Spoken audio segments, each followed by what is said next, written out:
Bismillahirrahmanirrahim. Assalamualaikum warahmatullahi wabarakatuh. Kami dari kelompok 1 akan mempresentasikan tentang restoran mie Tazkiyah. Jadi kelompok kami yaitu Muhammad Lukman Hanif, Muhammad Fauzan Akmar, dan Abu Rifki. Restoran mie adalah tempat kuliner yang menghadirkan berbagai varian mie sebagai menu utama. Mie sebagai bahan dasar utama diolah dengan berbagai cara untuk menciptakan hidangan lezat dan beragam. Restoran mie seringkali menjadi pilihan populer bagi pecinta kuliner karena kemampuannya untuk menyajikan hidangan yang cepat, nikmat, dan dapat disesuaikan dengan selera pelanggan. Keunikan dan variasi hidangan mie yang ditawarkan membuat restoran mie menjadi tempat yang menarik untuk dinikmati bersama keluarga, teman, atau bahkan untuk pengalaman kuliner individu. Landasan organisasi bisnis. Yang pertama, tauhid. Tauhid adalah konsep dasar dalam Islam yang mengajarkan tentang keesaan Tuhan. Dalam konteks bisnis, prinsip ini menciptakan kesadaran bahwa setiap tindakan dan keputusan dalam organisasi harus selaras dengan nilai-nilai agama dan dijalankan dengan niat yang tulus untuk mencari ridho Allah. Yang kedua, keadilan. Keadilan merupakan nilai fundamental dalam Islam. Organisasi bisnis harus memastikan bahwa semua pihak yang terlibat, termasuk pemilik, karyawan, dan konsumen, diperlakukan secara adil dan setara.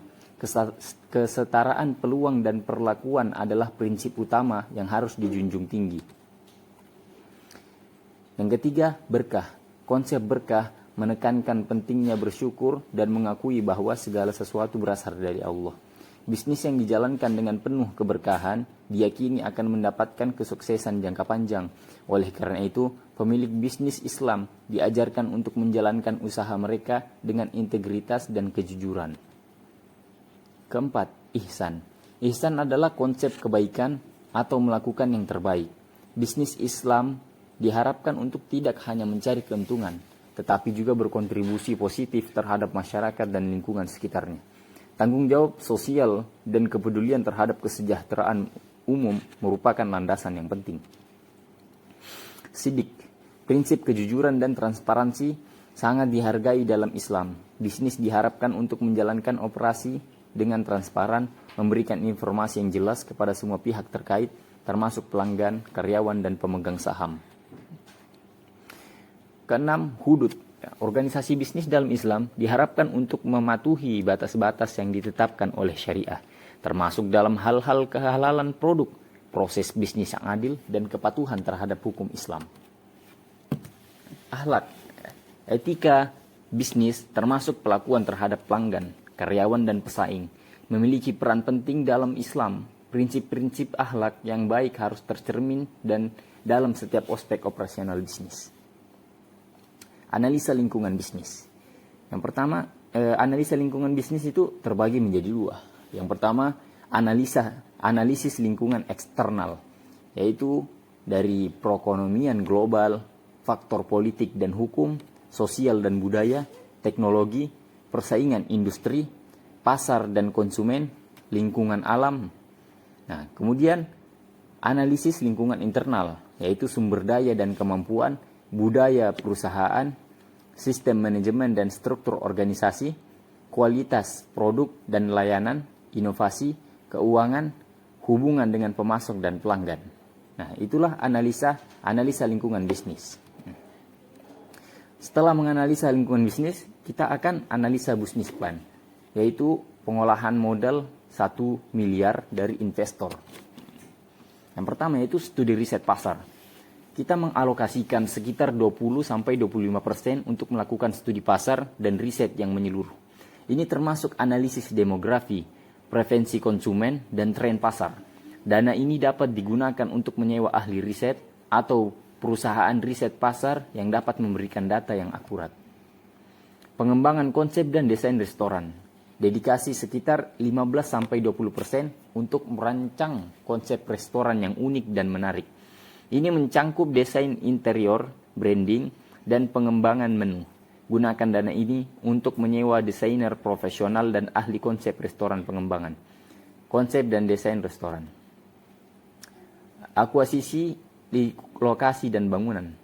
Alokasikan sekitar 25-30% untuk akuisisi lokasi yang strategis dan pembangunan atau renovasi bangunan restoran. Pastikan lokasi memenuhi kebutuhan target pasar dan sesuai dengan konsep restoran yang telah dirancang. Pengadaan peralatan dan furnitur. Sisihkan sekitar 10-15% untuk membeli peralatan dapur, peralatan restoran, dan furnitur. Pastikan peralatan dan furnitur sesuai dengan kapasitas restoran dan standar keamanan makanan. Pemasaran dan promosi awal. Alokasikan sekitar 10-15% untuk kampanye pemasaran dan promosi awal. Ini mencangkup pembuatan situs web, kampanye iklan, dan promosi melalui medsos. Dana ini dapat membantu membangun kesadaran merek dan menarik perhatian pelanggan potensial. Pelatihan karyawan. Sediakan sekitar 5-10% untuk melatih karyawan termasuk koki, pelayan, dan staf lainnya. Pelatihan yang baik dapat meningkatkan kualitas layanan dan efisiensi operasional. Cadangan dan pengelolaan risiko.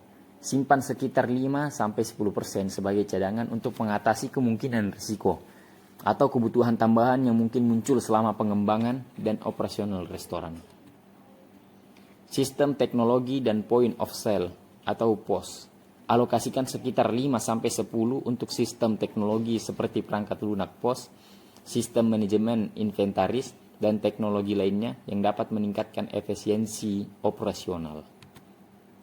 Pemeliharaan dan pengembangan berkelanjutan. Sisihkan sekitar 5% untuk pemeliharaan dan pengembangan berkelanjutan. Ini mencangkup pemeliharaan, peralatan, pembaruan menu, dan pengembangan konsep lebih lanjut.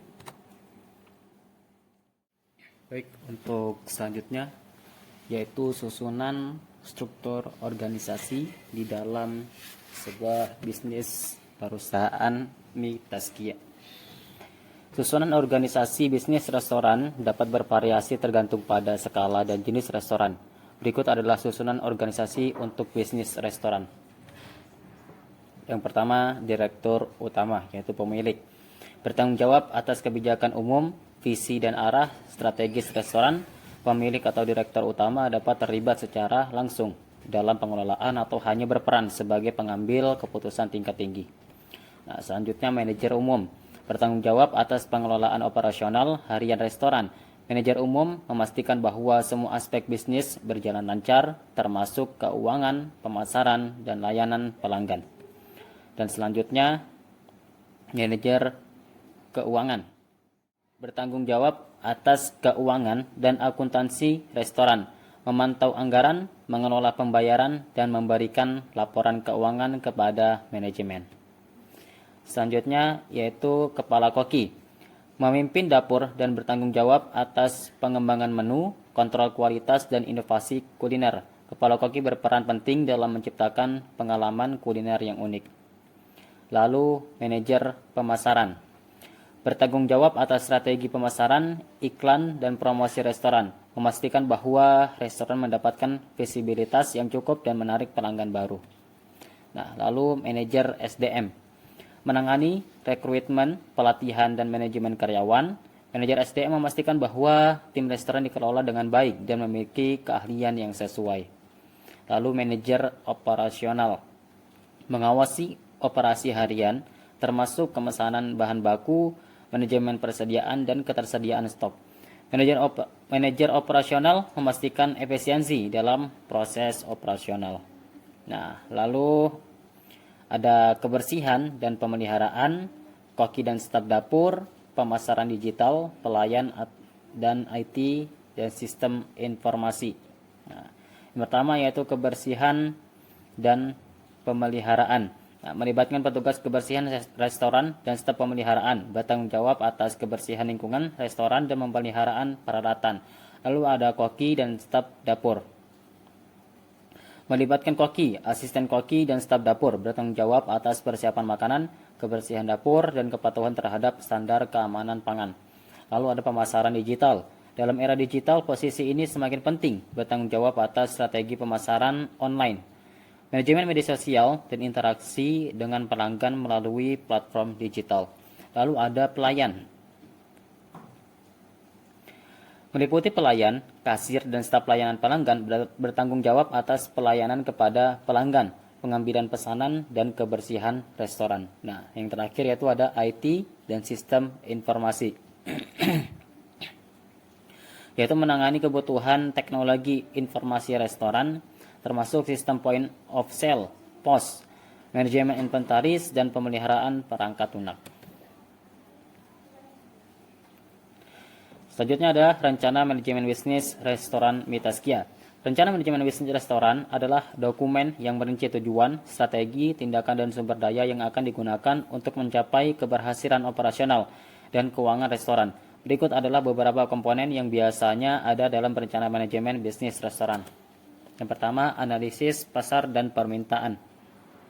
Lakukan analisis pasar untuk mengetahui tingkat permintaan untuk berbagai jenis mie dan hidangan mie, dan juga menentukan waktu puncak dan waktu luang untuk merencanakan produksi sesuai dengan permintaan. Yang kedua, perencanaan menu.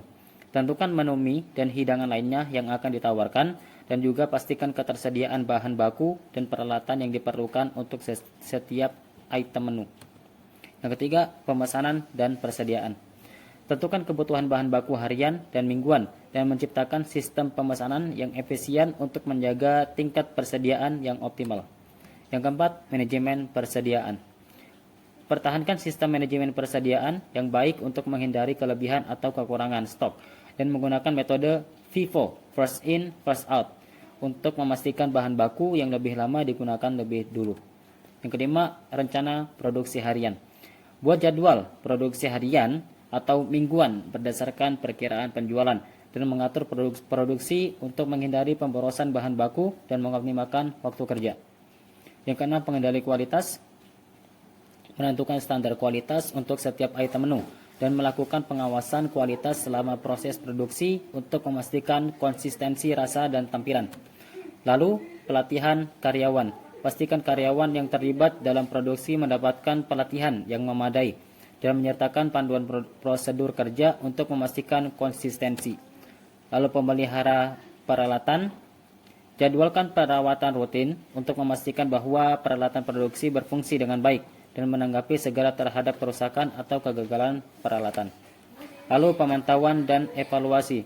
Implementasikan sistem pemantauan produksi untuk melacak kinerja dan efisiensi, serta mengevaluasi rencana produksi secara berkala dan lakukan perubahan jika hal tersebut diperlukan. Selanjutnya, manajemen pemborosan. Identifikasi area pemborosan dalam proses produksi dan ambil langkah-langkah untuk menguranginya dan mempertimbangkan praktik produksi yang ramah lingkungan. Lalu, kemitraan dan pemasok. Bangun hubungan yang baik dengan pemasok untuk memastikan pasokan bahan baku yang konsisten dan berkualitas. Lalu, pemulihan krisis. Persiapkan rencana darurat untuk mengatasi kemungkinan krisis seperti kelangkaan bahan baku atau kegagalan peralatan. Jadi, rencana manajemen bisnis restoran harus bersifat dinamis dan dapat disesuaikan dengan perubahan kondisi pasar atau bisnis. Pembaruan dan evaluasi berkala sangat penting untuk memastikan bahwa strategi dan taktik yang diusulkan tetap relevan dan efektif. Selanjutnya, rencana manajemen SDM, sumber daya manusia pada restoran Mitaskia. Rencana manajemen sumber daya manusia pada restoran penting untuk memastikan bahwa sumber daya manusia restoran dikelola dengan efektif. Berikut adalah beberapa komponen yang dapat disertakan dalam rencana manajemen SDM pada restoran. Yang pertama, menganalisis kebutuhan SDM. Identifikasi jenis pekerjaan dan keahlian yang dibutuhkan termasuk koki, pelayan, kasir, dan staf kebersihan, beserta meninjau kebutuhan SDM berdasarkan jam sibuk dan hari puncak. Yang kedua, rekrutmen dan seleksi. Rancang proses perekrutan dan efisien untuk menarik kandidat berkualitas dan melakukan seleksi karyawan berdasarkan keahlian, pengalaman, dan komitmen terhadap kualitas layanan. Yang ketiga, pelatihan dan pengembangan. Sediakan pelatihan karyawan terkait prosedur operasional, kebersihan, dan keterampilan spesifik restoran mie. Dan mengembangkan program pengembangan karyawan untuk meningkatkan keterampilan dan memajukan karir mereka. Selanjutnya, penilaian kinerja. Terapkan sistem penilaian kinerja yang jelas untuk mengevaluasi pencapaian tujuan dan memberikan umpan balik yang konstruktif. Yang kelima, manajemen konflik. Sediakan saluran komunikasi terbuka untuk menangani masalah atau konflik di antara karyawan. Lalu selanjutnya yaitu kesejahteraan karyawan. Mempertimbangkan program kesejahteraan seperti asuransi, kesehatan, cuti, atau kebijakan keamanan kerja untuk meningkatkan kepuasan karyawan dan juga fokus pada keseimbangan kerja dan kehidupan pribadi untuk memelihara kesejahteraan karyawan. Selanjutnya kebijakan dan prosedur.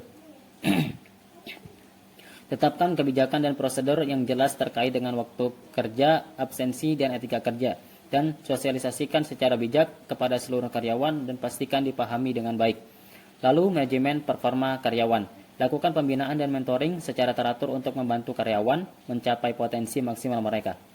Lalu diversifikasi dan inklusivitas. Fokus pada diversifikasi tenaga kerja dan promosikan budaya inklusivitas dan pastikan kebijakan dan praktik SDM mendukung kesetaraan dan menghargai keberagaman. Lalu kemitraan dengan karyawan. Libatkan karyawan dalam pengambilan keputusan yang mempengaruhi mereka dan membangun hubungan saling percaya dan kolaboratif. Lalu kesehatan mental dan kesejahteraan emosional. Sediakan dukungan untuk kesehatan mental karyawan melalui program kesejahteraan dan akses ke sumber daya bantuan. Nah, yang terakhir, evaluasi dan perbaikan berkelanjutan. Evaluasi keaktifan kebijakan SDM secara berkala dan lakukan perubahan jika diperlukan. Dan juga menerapkan umpan balik dari karyawan dan pelanggan untuk terus meningkatkan operasional dan layanan. Jadi rencana manajemen SDM ini haruslah menjadi dokumen yang dapat disesuaikan dan diperbarui secara berkala. Dengan memperhatikan faktor-faktor ini, restoran dapat memastikan bahwa sumber daya manusia mereka dikelola dengan baik, meningkatkan produktivitas, dan menciptakan lingkungan kerja yang positif. Nah, selanjutnya saya Muhammad Lukman Hanif akan melanjutkan beberapa pembahasan tentang strategi pemasaran restoran mie Tazkiyah. Nah, dalam strategi pemasaran restoran amat sangat penting untuk menarik pelanggan, membangun merek, dan meningkatkan penjualan. Berikut adalah beberapa strategi pemasaran yang dapat diterapkan dalam konteks restoran. Yang pertama, memahami target pasar, yaitu dengan cara mengenali siapa saja target pasar Anda dengan sangat baik, pahami kebutuhan, preferensi, dan perilaku konsumen potensial. Selanjutnya, ada konten berkualitas tinggi, dengan cara membuat konten yang informatif, inspiratif, atau menghibur, dan menggunakan media seperti blog, video, dan infografis untuk menarik perhatian audiens. Yang ketiga, ada pemasaran sosial, media kreatif. Gunakan platform media sosial untuk berinteraksi dengan pelanggan Anda. Buat konten visual yang menarik, ajak partisipasi, dan manfaatkan fitur-fitur inovatif. Kemudian, ada program hadiah dan diskon. Ini sangat menarik nih. Buat program hadiah atau diskon yang menarik untuk pelanggan yang loyal atau yang baru bergabung. Ini dapat mendorong retensi dan memikat pelanggan baru. Nah, selanjutnya ada kolaborasi dan kemitraan. Dengan cara menjalin kemitraan dengan merek atau influencer yang relevan. Kolaborasi dapat membantu meningkatkan visibilitas dan reputasi merek Anda. Kemudian, pemasaran konten interaktif. Buat konten yang memungkinkan partisipasi interaktif. Misalnya, kita mengadakan kuis, simulasi, atau aplikasi yang melibatkan pelanggan secara langsung. Yang terakhir, jadi masih ada beberapa lagi ya teman-teman. Ada testimoni dan ulasan pelanggan. Gunakan testimonial dan ulasan pelanggan untuk membangun kepercayaan. Ulasan positif dapat menjadi daya tarik loh untuk calon pelanggan ke depannya. Selanjutnya ada pemasaran pengaruh. Dengan memanfaatkan kekuatan pemasaran pengaruh, identifikasi dan ajak kerjasama dengan individu yang memiliki pengaruh di industri atau komunitas tertentu. Yang kesembilan, ada pengalaman pelanggan yang luar biasa. Kita memfokuskan pada pemberian pengalaman pelanggan yang luar biasa. Pelanggan yang puas cenderung berbicara baik tentang produk dan layanan Anda. Yang ke-10, ada pemasaran viral. Membuat kampanye yang memiliki potensi untuk menjadi viral. Video lucu, tantangan, atau konten yang bisa di-share dapat memperluas jangkauan Anda secara signifikan. Kemudian ada partisipasi dalam acara dan pameran, ikut serta dalam acara industri, pameran, atau konferensi. Ini memberikan kesempatan untuk berinteraksi langsung dengan pelanggan dan menciptakan kehadiran merek yang kuat. Yang terakhir, ada personalisasi. Pesan dan tawaran sesuai dengan preferensi pelanggan. Ini dapat meningkatkan rasa keterlibatan dan relevansi. Nah, dari poin-poin tercantum di atas, hal ini merencanakan dan eksekusi strategis pemasaran yang baik dapat membantu restoran untuk menarik perhatian pelanggan, meningkatkan penjualan, dan membangun hubungan yang kuat dengan komunitas lokal. Penting bagi kita untuk terus memonitor dan menilai keberhasilan strategi, serta beradaptasi dengan perubahan tren dan kebutuhan pasar. Oke, kita sampai pada bab terakhir, yaitu merupakan kesimpulan. Dari beberapa materi yang kita uraikan, kita dapat menyimpulkan beberapa poin di bawah ini. Yang pertama, memastikan bahwa makanan yang disajikan adalah halal dan thayyib sesuai dengan ajaran Islam. Yang kedua, menerapkan prinsip etika bisnis Islam seperti kejujuran dan pelayanan yang prima. Ketiga, menjaga dan mempromosikan tradisi kuliner Islam supaya tradisi ini terus berkembang hingga ke depannya. Yang keempat, menawarkan pilihan makanan yang sehat dan berkualitas. Selanjutnya ada pemberdayaan ekonomi lokal dengan bekerja sama dengan produsen setempat. Yang keenam, memberikan edukasi kepada masyarakat tentang pentingnya memilih makanan sesuai dengan prinsip Islam. Dengan demikian, restoran Mitaskia dapat menjadi usaha yang tidak hanya menghasilkan keuntungan, namun juga berkontribusi pada kesehatan, keadilan ekonomi, dan pemeliharaan nilai-nilai moral dalam masyarakat sesuai dengan ajaran-ajaran Islam. Selanjutnya ada beberapa referensi nih dari penelitian kami, yaitu ada di surat Al-Maidah surat kelima ayat 8. Nah, ada pula di surat Al-Isra ayat 35, serta ada hadis riwayat Bukhari dan Muslim yang berbunyi, barang siapa yang berjual beli, hendaklah ia tidak menyembunyikan aib barang yang dijualnya. Kemudian referensi dari hadis riwayat Ahmad dan Abu Dawud. Rasulullah Shallallahu Alaihi Wasallam bersabda, 4 golongan yang Allah tidak akan berbicara kepada mereka di hari kiamat, tidak akan membersihkan mereka dan tidak melihat kepada mereka, dan mereka akan mendapatkan siksa yang pedih. Salah satunya seorang laki-laki yang menjual barang dagangannya dengan sumpah palsu. Yang terakhir terdapat juga di hadis riwayat Bukhari dan Muslim. Dari Abu Hurairah, Rasulullah Shallallahu Alaihi Wasallam bersabda, sesungguhnya penjual yang jujur dan amanah akan bersama para nabi, orang-orang yang benar, dan para syuhada di sisi Rabb-Nya. Baik, demikian yang dapat kami jelaskan. Akhir kata, Assalamualaikum warahmatullahi wabarakatuh.